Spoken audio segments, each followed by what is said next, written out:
Bonjour à tous et à toutes, je suis ravie de vous retrouver aujourd'hui en vidéo pour vous présenter mon book haul pour le mois de décembre, donc les derniers livres qui sont arrivés chez moi en 2020.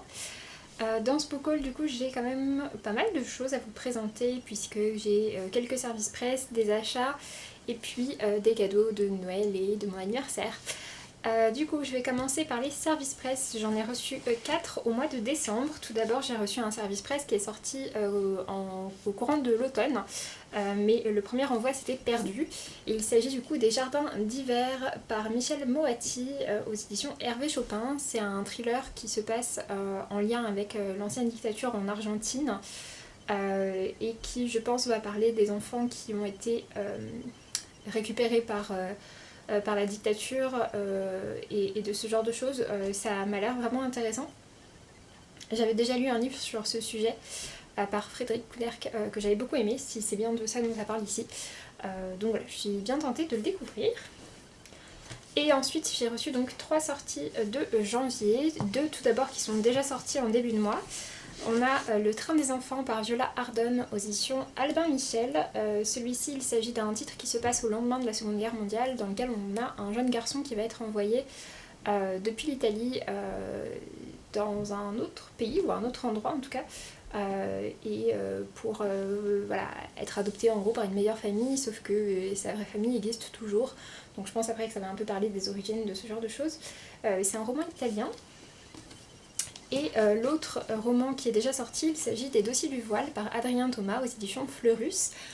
Donc celui-ci c'est un titre jeunesse qui m'a l'air assez intriguant. C'est de la fantasy si je dis pas de bêtises, jeunesse, peut-être du fantastique. Ça se passe à Paris, on nous parle de méta-humains, d'humour, de dépaysement, de créatures fantastiques, avec un peu de polar. Donc je suis assez curieuse de découvrir ça, j'aime bien ce que fait Adrien Thomas. Et le dernier, celui-ci n'est pas encore sorti, il sortira le 28 janvier. Il s'agit des Cendres du Serpent-Monde par Marine Sivan. C'est aux éditions Scrinéo. Et pour le coup, alors j'aurais du mal à vous dire de quoi ça parle. Ça se passe sur une île tropicale avec des petites combines et des choses assez compliquées. Apparemment, il va se retrouver... Enfin, la personne que l'on suit va se retrouver embarquée dans une histoire avec le peuple autochtone et une jungle, des choses un peu... secrètes, etc. C'est précisé que c'est un huis clos. Donc ouais, ça m'intriguait bien. Ensuite, on va passer aux achats neufs.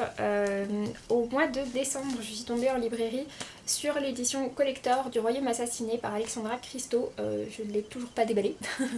Donc aux éditions de Saxus, puisque pour celui-ci, c'est tout le premier tirage qui était en édition collector en relié comme ça. Et après le reste était en version classique, donc voilà, du coup je suis tombée dessus en librairie dans cette édition là. Si c'était pour avoir l'édition classique, c'était pas une priorité d'achat, mais c'est vrai que je m'étais dit que si jamais je tombais dans l'édition collector, je me le prendrais probablement. Donc voilà, c'est ce qui s'est passé. J'avais également fait un petit tour chez Gibert comme je le fais régulièrement et j'avais été vraiment très raisonnable cette fois-ci puisque je n'avais pris que 2 titres et ce sont de suites de séries sur lesquelles je suis à jour puisque c'est 2 tomes 2. Je m'étais pris tout d'abord Steam Sailors par E.S. Green aux éditions Gulfstream. Le premier tome est un sélectionné du PLIB et c'est un titre que j'ai beaucoup aimé. Je sais pas si c'est la fin, je suis pas sûre que ce soit la fin, mais en tout cas oui, j'avais beaucoup aimé le premier tome. Et le second que j'ai pris, il s'agit de Shara, le tome 2, donc Les voiles d'Azara par Charlotte Bousquet aux éditions Mnemos. Celui-ci c'est de la fantasy adulte. Steam Sailors c'est plus de young adulte et on est sur entre de la fantasy et du steampunk on va dire. Donc Shara c'est vraiment de la fantasy adulte. Je suis en train de relire le tome 1 pour pouvoir ensuite me plonger dans celui-ci puisque je sais que c'est un univers assez complexe et que ma lecture du tome 1 remonte à sa sortie il y a 2 ans à peu près. Donc je pense que j'aurais eu un peu de mal à me plonger directement dans le tome 2. Mais voilà, en tout cas ça me fait super envie. C'est de la fantasy assez initiatique, assez poussée, avec une écriture assez travaillée et qui se passe dans un univers plutôt oriental. En tout cas le premier tome à ma première lecture m'avait beaucoup plu et je suis replongée dedans très facilement. J'en suis qu'au début mais je suis très facilement replongée dedans. Et pour terminer du côté des achats neufs, j'ai passé une commande sur le site des éditions Plume Blanche pour me procurer Les Aînés, donc le premier tome des cycles corrompus par Serenia Howell aux éditions donc Plume Blanche. Avec ce beau dragon sur la couverture. Alors ça paraît pas tellement comme ça, mais c'est quand même un beau bébé, ça se sent dans le poids par contre. Il fait quand même 550 pages, c'est un sélectionné pour le Plib également, voilà, une histoire de dragon. Il m'en fallait pas beaucoup plus pour me donner envie de le découvrir, donc j'espère le lire assez rapidement. Et puis j'ai également reçu, oui on va dire que c'est aussi des achats neufs, puisque j'ai reçu 2 contreparties pour des campagnes Ulule auxquelles j'avais participé. Si vous me suivez, vous savez que les campagnes Ulule et moi, c'est un petit peu une histoire d'amour. Je me freine assez régulièrement pour ne pas commander tout ce qui passe sur Ulule et qui a l'air un peu joli. Mais du coup là j'avais quand même passé 2 commandes. La première c'est une campagne La campagne avait été lancée je crois pendant le premier confinement. Et il s'agit du coup de Asphodel par Louise Le Bars et Flo Keira, donc j'avais pris dans l'édition collector. Alors j'avais adoré, vraiment adoré Vers de lierre par Louise Le Bars. Après malheureusement sur celui-ci j'ai vu quand même pas mal d'avis un peu mitigés et surtout d'avis qui disaient qu'il y avait quand même des scènes assez difficiles et pas forcément toujours très justifiées. Donc ça m'inquiète un peu, pour tout dire. Mais je suis quand même curieuse de le découvrir parce que c'est Louise Le Bars. Donc voilà. Et puis l'autre que je m'étais pris pour le coup c'était pas pareil, c'était pas dans le but de financer un roman ou quoi que ce soit, c'était juste une campagne de précommande mais qui était sur Ulule, et c'était la campagne de précommande pour La Baie de l'Aquicorne par Cathy O'Neill. Donc celui-ci aux éditions Bliss. Celui-ci je l'ai lu au début du mois de janvier, donc ce sera dans mon premier point lecture de janvier, mais j'ai vraiment bien apprécié à nouveau cette nouvelle bande dessinée. Ensuite, on va passer du coup aux achats d'occasion. Et on continue toujours avec Cathy ou Kay O'Neill avec Princesse que j'ai trouvé celui-ci sur Vinted. Des 3 bandes dessinées qu'elle a sorties, c'était celui qui m'intéresse, c'était la bande dessinée qui m'intéressait le moins. Parce que contrairement aux autres, si vous voulez, il y a des traits noirs tout autour et j'aime un peu moins du coup le style de dessin, mais l'histoire m'intrigue bien, donc voilà, je suis tombée dessus sur Vinted, j'étais très contente de tomber dessus. Je ne l'ai pas encore lu celui-ci. Ensuite, toujours sur Vinted, je me suis également procuré 2 autres romans, un autre sélectionné pour le Plib, à savoir Rouge par Pascaline Nolo chez Electrogène. C'est une réécriture du Petit Chaperon Rouge, j'en sais pas beaucoup plus et j'ai pas tellement envie d'en savoir plus pour tout vous dire. Et l'autre que je me suis procuré, il s'agit de À première vue par Colleen Hoover aux éditions Hugo Roman. Des Colleen Hoover que je n'ai pas encore lu, c'est celui qui m'intéressait le plus. Il est sorti en poche maintenant, mais ceux que j'ai et que j'ai gardés, ils sont en grand format, donc voilà, ça m'intéressait plus en grand format. Et je l'ai trouvé sur Vinted pour 2 €, donc plus les frais de port, mais bon, voilà, c'était intéressant. Et je me suis également procuré un autre titre encore en occasion, mais pas sur Vinted cette fois-ci. Oui, je l'ai pris directement sur le site de Gibert, j'avais mis une alerte dessus. Il s'agit des Chroniques de l'érable et du cerisier, le premier tome Le Masque de No, par Camille Monceau aux éditions Gallimard, avec ses jolies pages. Donc ça se passe au Japon, je crois que c'est au Japon. Oui, c'est ça, au Japon. Japon du XVIIe siècle. Ça m'intriguait beaucoup de le lire. Alors, il était dans les sélectionnés du Plib. Je dis il était, puisqu'en fait, il a été retiré de la liste, puisqu'il s'avère que en fait, ce n'est pas un roman d'imaginaire et que le Plib, c'est le prix littéraire d'imaginaire francophone, d'imaginaire Booktubers App, mais voilà. Du coup, ça ne correspondait pas.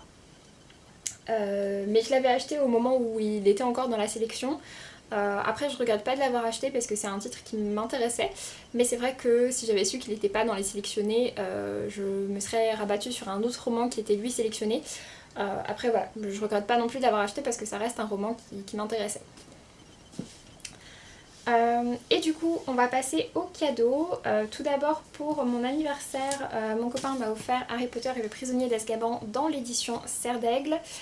Donc dans la version française, je commence à compléter la collection de maisons au fur et à mesure qu'ils sortent. Là le tome 4 vient de sortir avec les éditions des maisons. Donc j'ai le tome 1 en anglais et donc les tomes 2 et 3 en français. C'est vraiment une édition que je trouve très jolie, donc je suis très contente de les avoir petit à petit. Ma sœur m'a offert le tome 7 de l'Atelier des Sorciers par Kamome Shirahama, une série de mangas que j'adore, c'est vraiment une de mes séries de mangas préférées. Donc voilà, je suis à jour dans la série, il ne me manque plus que ce tome 7 à lire qui était sorti en... Je crois qu'il est sorti en décembre, si je dis pas de bêtises, ou en novembre, enfin en tout cas il est sorti il n'y a pas très longtemps. Ensuite, de la part de de la part d'Alice, on va faire plus simple, qui est une personne de ma famille, mais c'est un peu compliqué d'expliquer. Elle m'a proposé en fait de me prendre un livre, mais de le choisir directement. Et du coup, j'ai aussi pris un sélectionné du PLIB pour pouvoir continuer à avancer dans ma découverte des sélectionnés. Et je me suis procuré du coup Sous les sabots des dieux par Céline Chevet aux éditions donc du Chat Noir. Je suis très contente de l'avoir en ma possession parce que j'aime beaucoup les écrits de Céline Chevet. Donc voilà, quand elle m'a dit que je pouvais choisir le roman que je voulais, celui-ci est venu assez naturellement. Si vous souhaitez vous procurer les romans des éditions du Chat Noir, vous pouvez demander à votre libraire de les commander, et sinon, sinon le moyen le plus simple et le plus intéressant aussi pour la maison d'édition, c'est tout simplement de le commander sur la boutique en ligne de la maison d'édition, en sachant qu'en plus les frais de port sont je crois à 10 centimes ou quelque chose comme ça, donc vraiment très intéressant, et puis ça rapporte plus d'argent à la maison d'édition que si vous passez par un autre site internet ou par votre libraire, mais si vous voulez soutenir votre libraire indépendant, vous pouvez aussi le commander chez votre libraire indépendant. Ensuite, de la part de mon copain encore, mais cette fois-ci pour Noël, pareil, en fait, il m'a laissé choisir ce que je voulais. Je me suis procuré du coup je lui ai demandé de me prendre Le cœur des femmes par Martin Winkler aux éditions Folio. Alors c'est un titre qui me fait un peu peur, déjà parce que c'est écrit tout petit et que ça fait 600 pages, mais en gros Martin Winkler c'est un médecin et il parle beaucoup du rapport au corps et du fait d'être un médecin et d'être bienveillant envers ses patients et notamment envers ses patientes. En l'occurrence c'est de ça dont ça parle. Ça parle aussi du coup des violences gynécologiques, etc. Mais ça parle de ça avec un espoir de montrer ce qui pourrait être mieux fait, etc. Et je trouve ça vraiment hyper intéressant. Après, j'ai jamais... Enfin, Martin Winkler, je le connais pour ses nouvelles et puis pour ses prises de parole plus que pour ses romans. Du coup je suis curieuse de découvrir ça, même si c'est vrai que c'est un titre qui m'intimide un peu, mais j'ai très envie de lire aussi L'école des soignantes, si je dis pas de bêtises c'est comme ça qu'il s'appelle, qui est une sorte de suite qui vient également de sortir en poche. Donc voilà, du coup j'aimerais bien découvrir ça. Et puis pour terminer, dans les cadeaux de Noël, ma belle-mère lit pas mal, donc la mère de mon copain lit pas mal. Je lui offre régulièrement des livres et elle m'en offre aussi de temps en temps, et c'est vrai qu'elle aime bien entre autres la littérature japonaise, la littérature asiatique de manière générale. C'est quelque chose que pour ma part je connais vraiment très très mal, et du coup donc elle m'avait déjà offert d'autres romans de d'autres auteurs, mais elle m'a fait cette fois-ci une petite sélection en me disant voilà, comme ça il y a des choses très différentes les unes des autres, et puis peut-être que du coup on pourra trouver ce qui te plaît parmi dans la littérature asiatique, ce qui pour l'instant est encore pas tout à fait déterminé. Donc du coup c'est des titres que je connais pas du tout, mais c'est une petite sélection de choses un peu différentes. Donc de Natsume Soseki, À l'équinoxe et au-delà, celui-ci ça parle d'un homme je crois qui entre dans le monde des adultes, et ça parle de l'éducation sentimentale d'un jeune homme aussi. Voilà.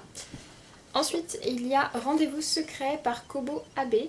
Celui-ci, c'est un titre qui est plus un roman policier, mais c'est aussi marqué une comédie hyper réaliste du désespoir. Donc voilà. C'est vrai que je suis assez curieuse de voir ce que c'est. On nous parle aussi d'une femme qui a disparu, ce genre de choses.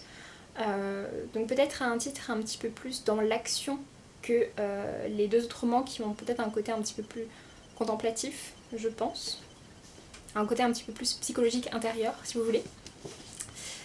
Et le dernier, il s'agit du Crépuscule de Shigezo par Sawako Ariyoshi aux éditions Mercure de France. Les éditions Mercure de France, c'est une maison d'édition que j'aime vraiment bien. Du coup, je suis curieuse de voir celui-ci. C'est peut-être celui des trois qui m'intrigue le plus. Et celui-ci, ça parle de l'histoire de Shigezo, qui est un vieil homme qui va être recueilli par son fils et sa belle-fille. Qui va en fait découvrir comment est-ce qu'ils vont prendre soin de lui, et notamment comment est-ce qu'elle va vraiment beaucoup prendre soin de lui. Et alors que le vieil homme, lui, petit à petit, dépérit un peu. Donc voilà, je suis curieuse de voir ce que ça va donner. C'est écrit par une femme, celui-ci. Les autres, c'est pas précisé, je pense que c'est écrit par des hommes, les deux autres. Donc voilà, on verra bien pour ça.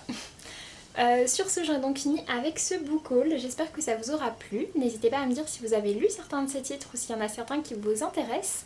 Et puis donc pour ma part, je vous laisse et je vous dis à très bientôt pour une prochaine vidéo. Salut!